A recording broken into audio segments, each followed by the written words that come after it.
Joshua, thank you for participating in tonight's commencement. Would everyone help me welcome Joshua Guyse?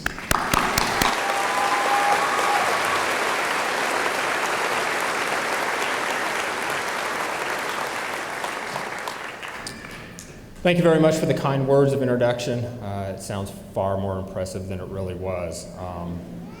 Whether it was the military, where I was blessed to be surrounded by some of the finest soldiers and be able to lead some of the finest soldiers, or my academic accomplishments, where I had some outstanding faculty and outstanding peers to help me through it, none of it I achieved on my own. All of it I had help to do. President Larry Lindblad, Vice President Dave Hayatala, board members, faculty, staff, students, I thank you for the privilege and the honor of standing here before you.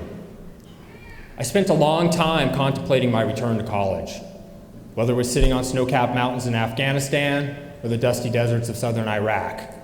I knew I wanted to return to college, I just didn't know what I wanted to do. A chance meeting at the VA changed all of that. I was at the VA being treated for PTSD and depression, and I met a gentleman named Ted. Now, Ted was a Vietnam-era vet. He was born and raised on a reservation in central Minnesota. He was in his 60s. I was in my 30s, born and raised in a big city in California. So on paper, Ted and I didn't share a whole lot in common. However, we did share one thing. We were both combat infantrymen. And that fact transcended the differences between us socio and economically. And when we were at the VA being treated for PTSD, Ted wanted to quit. Ted said that none of the staff there were veterans, none of the medical staff, none of the doctors, none of the nurses were veterans, and nobody understood him.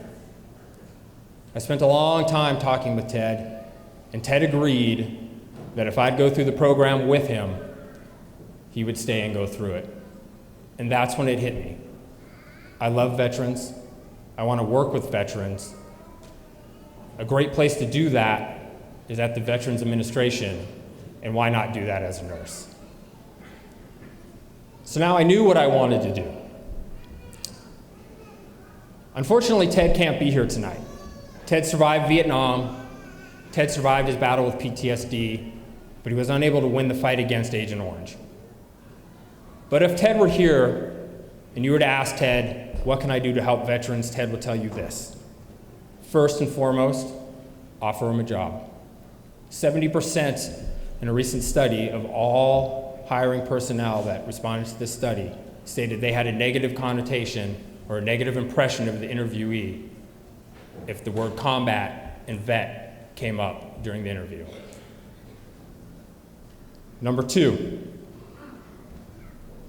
contact your local congressperson and demand real reform at the VA. Nobody joins the military to become rich. Nobody does it for medals. Nobody does it for fame. One of the few promises that are made to you when you do join the military is that we will take care of any injuries or illness that you receive if it's service-connected. We need to fulfill the promise that we made to those soldiers, airmen, Navy personnel that went forward. So contact them and demand real reform. And lastly, not only can this help veterans, but it can help our community as a whole. We must end the stigma regarding mental illness. Nobody wakes up one morning hoping to have depression, PTSD, or any other mental illness any more than they hope to wake up one morning and have a broken leg.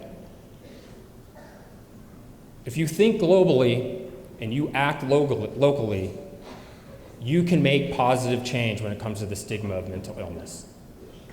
In this country, less than 1% of the population, which comprise the veterans and active military personnel, die by 19% of the suicides.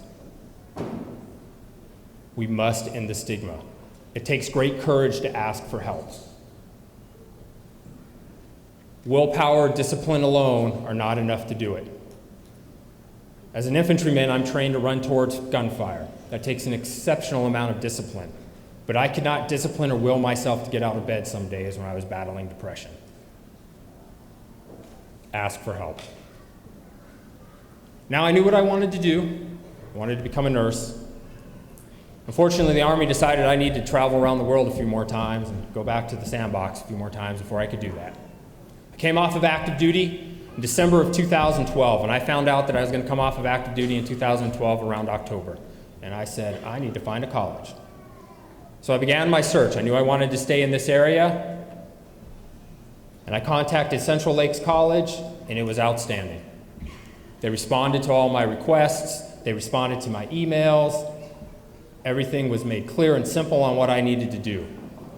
I also contacted a larger four-year college down the road a little bit to the south, and I can't say my experience with them was the same. So based on the fact that it was located well, the cost was good, GI Bill paid for most of that, and the fact that they answered all their emails and responded so quickly to me, I decided to come to CLC. I'd be lying if I said I wasn't a little nervous when I first walked in the doors at CLC. I'm certainly not your traditional student.